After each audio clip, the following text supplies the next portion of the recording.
అసలెందుకో తెలీదు first time గడిచిన రోజులే బావున్నాయి గదా! అనే ఫీలింగ్ కలిగింది నాకు.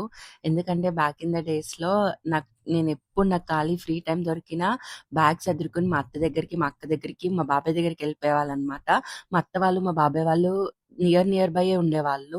సో, ఇంకా హాలిడేస్ రాగానే అక్కడికెళ్ళి హాలిడే ఏసేదాన్ని.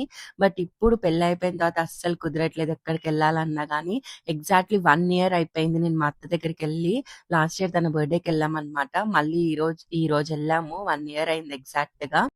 ఇంకేముంది ఎక్కడలేని ముచ్చట్లన్నీ కూర్చొని మాట్లాడేసుకొని, హ్యాపీగా నవ్వేసుకొని, అరే! ఇంకొద్ది సేపుంటే బావుంటుండే అని బాధపడుకుంటూనే ఇంకా రిటర్న్ అయిపోయామనమాట. ఎందుకంటే చలి ఎక్కువగా ఉంది గదా! చాలా దూరం. అందుకని జెప్పేసేసి మళ్ళీ ఇంక ఇంటికొచ్చేసాము. బట్ నేను చాలా మిస్ అవుతున్నా. మళ్ళీ ఎళ్లి ఒక 2 రోజులైనా అక్కడ ఉండాలి అని జెప్పేసేసి అనుకుంటున్నా. చూద్దాం మళ్ళీ ఎప్పుడు కుదిరిద్దో. ఛానెల్‌ని సబ్స్క్రైబ్ చేసుకోండబ్బా! Thank you so much for watching. Bye by.